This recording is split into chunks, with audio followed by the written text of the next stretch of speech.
Bruno scored a 91st minute goal, and that goal gave us exactly what we needed. It was time.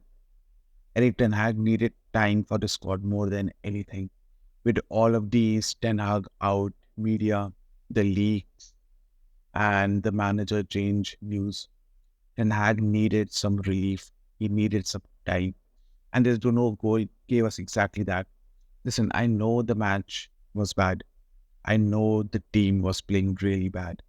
But in this match, we at least saw some effort. From each and every single player, we saw that they wanted to play for the badge. And that's at least the first step in the right direction.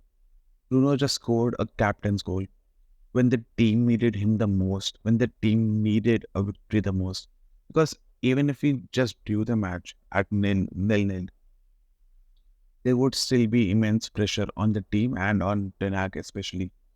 But having that goal and winning that match gives some sort of result to Ten Hag that can keep him in the job for a little longer. Because the thing is, Ten Hag has been unfairly treated by the media. He is just joined fastest Manchester United manager to get to 50 wins in the history. No other manager has done it faster than him. So that has to mean something. Bruno scored the most Bruno goal. It came out of nothing. It was chaotic, but he bailed us out. A lot of people in our fan base seem to hate Bruno for some reason. I don't understand why. Bruno has like 120-ish goal contribution in 200 games, which is just insane. That's more than a goal contribution per game. And today he again scored when the team needed it the most. So it's only because of Bruno that Ten Hag might be in job today at least. I don't know if he will stay because the team will need to continue performing. Because I'm scared that if we lose one of our next two matches, which is against Copenhagen and Luton Town, that Ten Hag might be sad. But at least for now, we just need players who are willing to fight for the badge. We don't want players who are just jogging back for no reason. In this match, we had a really weird formation. We basically didn't play a DM. Ericsson, McTominay, and Bruno. But the thing is, Ericsson was the one playing the deepest. He wasn't really there for defending, but he was just there as a playmaker, just to pass. So even with this weird formation and this bad football, we aren't gonna beat Man City. We aren't gonna beat Liverpool. Everyone knows that. Today was just about getting 3 wins, and that's what we got. I was really impressed by two players. Garnacho, for being 19 years old, he's bringing something Rashford is not offering, which is attacking threat.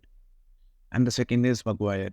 Maguire has been a meme, not only in our fan base, but in football in general. But you have to give him credit. In the last month or so, Maguire has been one of our main players, our main rocks in the team. He is defending really well, and he has shown improvement in passing. He has shown improvement in his judgment with tackling because he used to just dive into tackles. He used to just spray passes and overhit them. But recently, he has been really well. He has been playing really well. If we talk about individual performances today, let's say Onana, he played well. The only problem with Onana I have currently is that he is passing well and he's saving shots, right? But the thing is, the way he's saving shots, it's like it's not a clean save. He somehow just rebounds it into the penalty box. He doesn't put it safely behind the line or just palms it out of danger. It somehow palms it into the danger again. But at least it's an improvement from his earlier times. Wan Bissaka has been great at right back. It just shows the type of stability Wan Bissaka brings over Diallo. Maguire was probably one of the contenders for man of the match. Then I would say Hoyland. I really feel sorry for Hoyland. He's he seems like he wants to score goals. He seems like he wants to contribute. But our attacking system is so bad currently that not only are we not passing to him, but we don't create chances at all. Out of Bruno's goal and the goal that was disallowed, I don't remember us creating much chances. So it's a really hard time for Hoyland because he wants to prove himself. He wants to contribute, but with our given system, I just can't see him scoring a lot of many goals. It's not Hoyland's problem. You can put any striker in this team right now. It it can be Kane, it can be Osimhen, it can be anyone you want. It can even be Haaland, and there would be no goals from them. Our system is not working for a striker. It's just more reliant on the wingers. And talking of wingers, Anthony. I don't know what's going on with him. He seems on zero confidence, and he's probably a worst attacker, which is really bad for him. Because if this continues, he will be frozen out. He will be sitting on the bench. Because as soon as Pelistri came on, he showed so much improvement over Anthony. Pelistri was trying to dribble, to go past the defender, to cross the ball properly. With Anthony, he just doesn't seem that he has a skill to beat a defender, or he doesn't have the skill to cross a ball accurately. So I don't know if it's a question of confidence or if this is Anthony in the Premier League, because let's be honest, there are some players who just don't suit the Premier League. For example, Lukaku, who didn't perform that well for United, but he has been really good in the Italian league. So it might be something like that. But let's just hope he improves.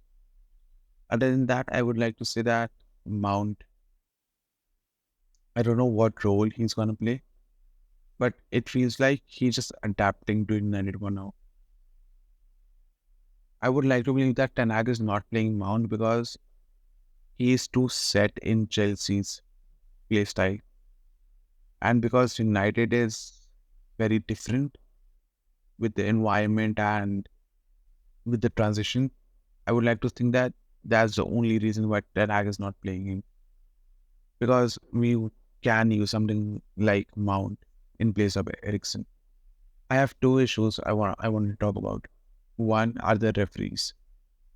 The referees just seem to be sabotaging our game. Like this, like they're trying to find one or two reasons to just disallow a goal or to give a goal against us. It's like corruption, but it's even worse because it's like specifically targeted against us. There have been so many decisions in this season which just haven't gone our way. So many decisions. Garnacho's handball against Romero, then the penalty that Rodri got, then the byline goal that Rashford was ruled out. There are just so many decisions, and this one is again Maguire and his marker both weren't gonna touch the ball at all. So I don't know why was the goal ruled offside. They were never gonna reach it. We have seen this so many times where a lot of people try to get on the ball and they don't touch it. But somehow it was ruled out for United. So it just seems like the referees are targeting us to just not let us perform to our best. They gave one favorable decision to us in the first game week for Onana, and since then it has felt like the referees are working against us. Like to justify that one incident, they're trying to balance it out by not giving any decisions to us. Because I don't see this much unfair refereeing for any other team. My second problem is Varane. I don't know what's going on with Varane and Erik Ten Hag because there is no way that Evans and Maguire should be starting ahead of Varane. I know I've just spoken that Maguire has been playing really good. I agree with that, but the thing is, I don't know why Evans and Maguire keep playing. if Varane is fit. There have been some rumors about a fight between Ten Hag and Varane, but I don't trust the reports at this time because I believe that there are a lot of false reports from the media just to get clicks and just to cause more toxicity. So I would like to believe that Varane is injured or is recovering from injury, and that's why he's not playing. Because if there's actually a fight between Ten Hag and Varane, and that's why Varane isn't playing, then I think that's a huge loss because Varane is a world-class defender, and he would bring a lot of stability and a lot of flexibility to a backline. United isn't playing good football, especially today. Fulham was not offering any threats outside of like that 10 minutes where they had like 8 shots on goal. If this team plays against any other proper team, we'll lose. But the thing is, we are not playing against a good team. We are just playing against mid-table teams. And we just need points at this point, nothing else. We just need wins in the next 2 games and hope that after international break, we have some injured players back. Like Shaw will be fit or Varane will be fit. Casemiro will, well, Casemiro is a long-term injury. So, at this point in time, it's just survival football. It's just football for the manager to save the club. That's all. So yeah, that's it for my video. If you have liked this video, I have a playlist which contains all of my football reactions for this season, as well as I talk more about Manchester United related topics and other football clubs. You can check it out in my outro video. I'll see you all in my next video. Goodbye.